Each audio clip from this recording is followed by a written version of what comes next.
Akkam jirtu barattoota kun koorantiidha. Har'ammoo fiiziksii kutaa 9ffaa boqonnaa tokko paartii 1 qabannee dhufneerra. Osoo viidiyoo keenya hin eegaliin dura laayik, sheer, sabskiraayib gochuu keessan hin dagatinaa. Kallattiimaan gara barnoota keenyaatti seennu. Jalqaba irratti kan nuti argannu physics and the human society kan jedhudha. Definition and the nature of physics. The word physics is thought to have come from the Greek word physis, meaning nature. Egaa jechi wordiin physics jedhu kuni maal jedhameedha kan inni yaadamu? Jecha Greek physis jedhurraa kan dhufeedha jedhameedha kan inni yaadamu. Physis jechuunis immoo nature jechuudha. So kanarraa kan ka'e hence physics is a branch of natural science aimed at describing the fundamental acceptance of our universe. Kanarraa kan ka'e egaa fiiziksiin damee naachuraal saayinsii ta'e kaayyoon isaa maal irratti kan xiyyeeffatedha? Fundamental accept of our nature. Nature kana describe gochuu irratti kan xiyyeeffatedha jechuudha. This includes what things are in it. Kun immoo waan akkam akkamiidha kan inni of keessatti qabatu? Waa'ee nature ibsu, waa'ee yuunivarsiitii kanaa ibsu irrattidha kan inni xiyyeeffatu jenneera. So waa'ee yuunivarsiitii gaafa ibsu maal irratti? Iddoo akkamii irrattidha kan inni xiyyeeffatu gaafa jennee ilaallu? Wantoota akkamiitu yuunivarsiitii kana keessa jira? What properties of those things are noticeable? Wantoonni kun property akkamiidha kan isaan agarsiisan yookaan immoo mul'isan kan jedhus fiiziksiidha kan qo'atu. Akkasumas and what process those things or their properties undergo. Akkasumas immoo maal kan jedhudha? Proosesii akkamii keessa deemu wantoonni kun amalli isaanii jijjiiramuudhaa fi proosesii akkamii keessa deema kan jedhu hunduma isaa kan nu ibsu maalidha jechuudha? Fiiziksiidha jechuudha. So simply fiiziksii akka yuunivarsiitii qo'annoo yuunivarsiitii tokkotti qabachuu dandeessu jechuudha. In simpler terms, physics attempts to describe the basic mechanism that makes our universe behave the way it does. Kana bakka kana sirriitti qabachuun nurra jira. Simpler wayidhaani ammagaa karaa salphaatiin fiiziksii maal jedhanidha kan isaan describe godhan jedhani amma currently physics attempts to describe the basic mechanism that make our universe behave the way it does jedhanidha jechuudha kan isaan kaa'an. So generally garuu akka generalitti wanta isin bakka kanatti hubattanii darbuu qabdanii fiiziksiin jecha Greek physis jedhurraa akka dhufe, physis jechuun immoo nature akka ta'e, akkasumas immoo fiiziksiin damee naachuraal saayinsii ta'ee waa'ee yuunivarsiitii kan qo'atu. Akkasumas yuunivarsiitii keessa wantoota akkamii akka jiru, wantoonni keessa jiran kun immoo property akkamii akka isaan qaban, propertiin isaanii kun immoo proosesii akkamii keessa akka isaan deeman, akkasumas wantoonni sun iyyuu proosesii akkamiidhaan akka isaan dhufan kan qo'atu guutummaa guutuutti maal jechuudha? Fiiziksiidha jechuudha. For example, amma example isaanii tokko tokko na ilaallu. Fiiziksiin hubannaan fiiziksii qabaachuun keenya maal irratti akka nu gargaaru, piriinsiipilii akkamii akka nu hubannu akka inni godhu sirriitti haa ilaallu. Physics enable you to understand the working principles of cars, airplane, space rocket, refrigerator, radio, television, etc. as well as many of our daily tools. Amma fiiziksiin hubannaa fiiziksii qabaachuun keenya yookaan fiiziksii understand gochuun keenya working principle yookaan qajeelfama akkamittiin akka makiinaan socho'u, airplanein adda addaa, space rocket, raadiyoon mana keessaa illee akkamittiin akka hojjetu, televizyiniin akkasumas immoo qodaawwan nuni tulsiiwwan nuni guyyaa guyyaatti fayyadamnu akkamittiin akka isaan hojjetanii hubannoo fiiziksii irraa kan ka'e understand goonaa jechuudha. Inni gara biraani physics explain physical phenomena such as the difficulty of walking on a smooth plane and why an electric fan rotates etc. Amma fiiziksiin akkasumas immoo taateewwan kan akka amma fakkeenyaaf namni tokko maaliif lafa smuuzii ta'erra yookaan lafa sigagaaturra maaliif deemuu dadhaba isa jedhu fiiziksiidha kan explaining nu godha. Akkasumas immoo electric fan rotate kan jennu kuni ventilator nuun jennu kuni akkamittiin naannoofti isa jedhu fiiziksiidha kan explain nu godhe akka nu understand goonu kan nu godhu jechuudha. Physics helps you describe some of the unknown parts of nature and makes you familiar with the modern world. Akkasumas egaa fiiziksiin akka nuuni wanta yuunivarsiitii kana keessatti hin beekamne describe akka nuun goonu, discover akka nuun goonu nu gargaara.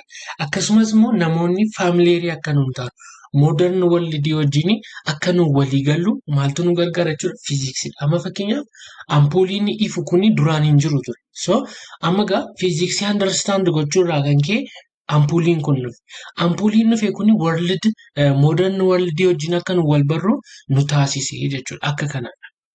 Physics helps you to understand some concept in other subject like biology, chemistry, geology, astronomy, etc.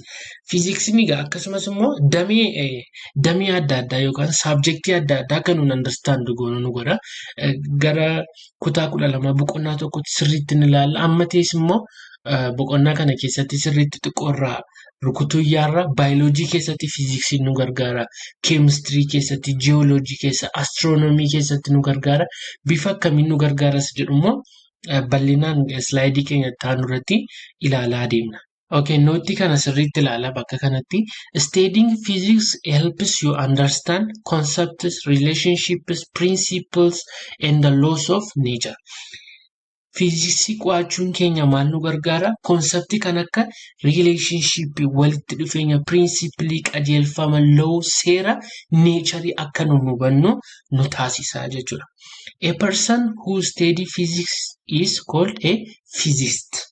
Amma egaa namni biology qo'atu biologist akka jedhamu, namni chemistry qo'atu chemist akka jedhamu, namni physics qo'atu immoo physicist jedhama jechuudha. So kana sirriitti hubannaadhaan understand gochuun nurraa eegama. Okay, inni gara biraan egaa amma branchii isaanii ilaalla. Branchii fiiziksiin kuni branchii akkamii qaba? Fiiziksiin egaa damee mataasaa of danda'eera. So of jalatti immoo branchii qaba. So branchiin isaanii kun maal? Branchiin isaanii kuni iddoo akkamittidha kan isaan nu gargaaran kan jedhu sirriitti ilaalla bal'inaan amma. Branchii fiiziksii keessaa tokko mechanics kan jennudha. Mechanics is a branch of physics which deals with the motion of an object without or with the reference of a force. Mechanics gaafa jennu branch damee fiiziksii ta'ee waa'ee motionii sochiin tokko waa'ee sochii irratti kan xiyyeeffate. Akkasumas immoo sochiin tokko forsiidhaan taasifamaa jira moo forsiidhaan taasifamaa hin jiru kan jedhu xiyyeeffannaadhaan kan nu ilaalu mechanicsdha jechuudha. Damee mechanics jennudha jechuudha. Mechanics can be further divided into two branches, namely quantum mechanics and the classical mechanics. Mechanicsing kun immoo egaa branchii lamattidha kan nu qodamu. Kunis immoo quantum mechanics jennee akkasumas immoo classical mechanics jenneedha kan nu qonnu. Quantum mechanics gaafa jennu quantum mechanics deals with the behavior of smallest particle like neutron, proton and electron. Quantum mechanics gaafa jennu smallest particle kan akka neutronii jennu, protonii, electronii jennu kan sirriitti deal godhee nu qo'atu quantum mechanics jenna. Kana chemistry keessatti sirriitti ni ilaaltu. While classical mechanics is the branch that deals with the laws of motion, of force and the physical objects. Amma egaa classical mechanics gaafa jennu garuu damee mechanics ta'ee law of motion irratti kan xiyyeeffatudha. Why law of motion, force akkasumas immoo physical object kan ta'an irratti kan xiyyeeffatu maalidha jechuudha? Classical mechanicsdha jechuudha. So amma egaa mechanics kan jedhu ilaalle mechanicsing kun immoo maal wajjin wal qabata jenneera? Waa'ee branchii fiiziksii ta'ee damee fiiziksii ta'ee waa'ee motionii wajjin wal qabatudha jenneera. So mechanicsing kun immoo bakka lamatti qodama. Quantum mechanics fi classical mechanics.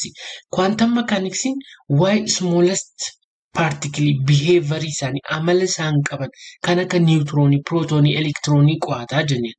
Classical mechanics gaafa jennu immoo branchii mechanics ta'e law of motion kan qo'atu, law of motion of force kan jennu kan qo'atu classically jechuudha. So kana bifa kanaan qabachuun isinirraa eegama. Okay, inni gara biraan immoo acoustics isa jennudha. Acoustics is the branch of physics which deals with the study of sound and its transmission, production, and effects. Branchiin acoustic jennu kun immoo branchii fiiziksii ta'e waa'ee maalii kan qo'atudha? Study soundii waa'ee soundii kan qo'atudha. Akkasumas soundii transmissionii isaa, daddarbiinsi isaa akkamidha, productionii isaa, uumamni sagalee akkamidha, akkasumas immoo effectiin isaa, bu'aan isaa immoo maalidha kan jedhu damee fiiziksii acoustic jedhu jalattidha kan inni qo'atamu jechuudha. Okay, inni gara biraan optics kan jennudha. Optics is a branch of physics which deals with the behavior, propagation, and the properties of light. Optics kan jennu immoo damee fiiziksii ta'e waa'ee laayitii, amala laayitiin qabu, propertiin laayitiin qabu sirriitti kan jalatti qo'atamu immoo optiksii jalattidha jechuudha. Okay, inni gara biraan thermodynamics kan jennudha. Thermodynamics is the branch of physics which study thermal energy and the transfer of heat. Thermodynamics kan jennu gaafa jennu fiildii mataasaa danda'edha fiiziksii jalatti. So thermodynamics gaafa jedhamu waa'ee maalii wajjin waan wal qabatedha? Waa'ee hiitii wajjin, waa'ee ho'a wajjin, ho'i akkamittiin daddarbaa, ho'i amala akkamii qaba isa jedhu hundumaa thermal energy wajjin wanta wal qabate hundumtu thermodynamics jalattidha kan inni qo'atamu jechuudha. Inni gara biraan electromagnetism. Electromagnetism is a branch of physics which deals with the study of electromagnetic force like electric field, light, magnetic field, etc. Electromagnetism gaafa jennu branchii fiiziksii ta'e waa'ee electromagnetic force kan ta'an kan akka electric field, light, magnetic field kan ta'an hundumti isaanii electromagnetismii jalattidha kan isaanii qo'ataman. Amma egaa electromagnetism gaafa jennu there are two aspects of electromagnetism which are electricity and magnetism. Amma electromagnetism gaafa jennu wanta lamadha hubannoodhaan kan ilaalu. Maal elektirikii fi magnetism jecha jedhutti dhufee walitti maal ta'e electromagnetism ta'e jechuudha. So bakki kun sana jechuu barbaadedha. Nuclear physics ni gara biraa nuclear physics kan jennudha. Nuclear physics is a branch of physics which deals with the structure, property, and the reaction of the nuclei of atoms. Nuclear physics gaafa jennu immoo irra guddaansaa waa'ee maaliidha kan inni xiyyeeffatu? Waa'ee atomoota, structurii atomii tokko, propertii isaa, reactioniin atomooliin tokko wal gidduutti gaggeessu hundumtuu kan xiyyeeffannoodhaan ilaalamu nuclear physics jalattidha jechuudha. Okay, inni gara biraan immoo astrophysics kan jennudha. Astrophysics is a science that employs the methods and the principle of physics in the study of an astronomical object and the phenomena. Astrophysics kan jennu immoo maal jechuu keenyadha? Taateewwan hawaa keessatti taasifaman guutummaa guutuutti kan qo'atu astrophysics warra jennudha jechuudha. So waa'ee urjii kanaa, distaansii isaan walirraa fageenya isaan qaban hundumtuu kan qo'atamu astrophysics kana jalattidha jechuudha. Okay, related fields to physics kan jedhu immoo sirriitti ilaalama.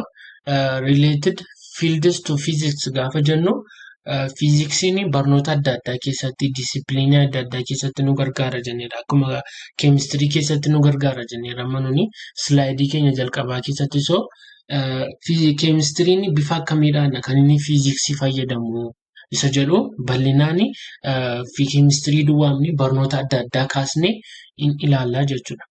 Physics is the foundation of many important scientific discipline. Fiiziksiin egaa foundationidha. Scientific discipline adda addaa akka inni dhufuu fi bu'uura ta'eera fiiziksiin. Amma egaa sirriitti tokko tokkoon ilaalla eenyuufaa akka isaan ta'an. Inni tokkoffaa irratti kan argannu keemistiriidha. Chemistry deals with the interaction of atoms and the molecules. Chemistry akkuma nu beekamu waa'ee maaliidha kan inni deal godhu?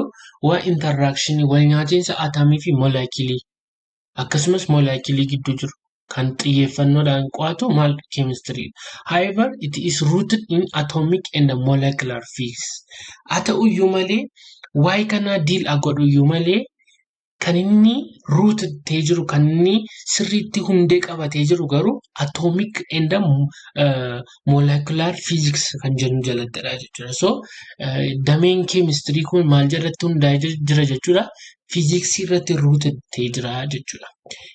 Fiiziksiin hin jiru taanaan waa'ee kana hubachuun baay'ee nu rakkisa ture jechuudha. Okay, inni gara biraan immoo engineering kan jedhu keessatti fiiziksiin bifa kamiin nu gargaara isa jedhu haa ilaallu. Most branches of engineering also apply physics. Baay'inaan dameewwan engineeringii jalatti argaman kuni principally physicsii apply godhu kan akka gaafa civilii, gaafa architecture adda addaa ilaallu. So baay'inaan principally physicsii kana fayyadamanidha kan isaanii hojjetamanii jechuudha.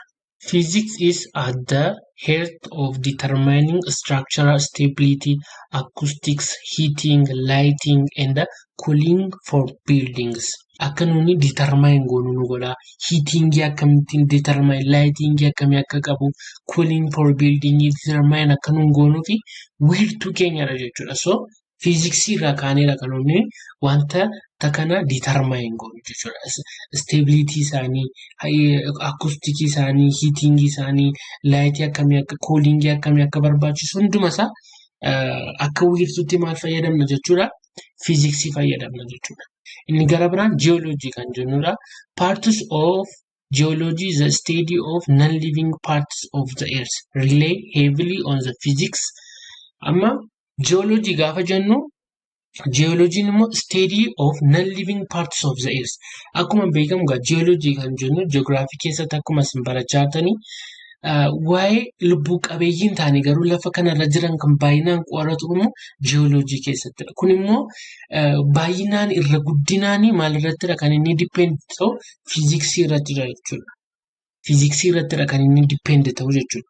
Including radioactive dating kan jennu, earthquake analysis kan jennu, and the heat transfer across earth's surface. Why heat irratti yoo hundoofne thermodynamics irratti yoo hundoofne sirriitti principally physics akka nuun fayyadamu bakka kanatti nu agarsiisa jechuudha. So geology illee fiiziksiin fayyadama jechuudha. Okay, inni gara biraani biophysics kan jennudha. Biophysics applies principles and methods used in physics to study biological phenomena. Biophysics gaafa jennu principally yookaan meetodii fiiziksii fayyadamee waa'ee biological phenomena taateewwan biologicaalaa kan qo'atu biophysics jenna jechuudha. Fiiziksii fayyadamee taateewwan biologicaalaa wanti fiildiin nu qo'atu biophysics jenna. Kuni medical physics irraa gargaradha. Akkamittiin akka inni ta'e immoo ni ilaalla. Inni gara biraan geophysics kan jennudha. Geophysics applies the principles and the methods of physics to the study of the earth. Geophysics gaafa jennu immoo principally yookaan adeemsa fiiziksii fayyadamee waa'ee erzii kan qo'atu immoo geophysics jenna. Inni gara biraan medical physics kan jennudha. Kana kutaa 12 irratti sirriitti bal'inaan ilaaltu. Medical physics gaafa jennu diagnostic and medical therapy such as X-ray, magnetic resonance imaging and ultrasonic blood flow measurements involves principle of physics. Medical physics kun immoo guutummaa guutuutti principally physics fayyadama.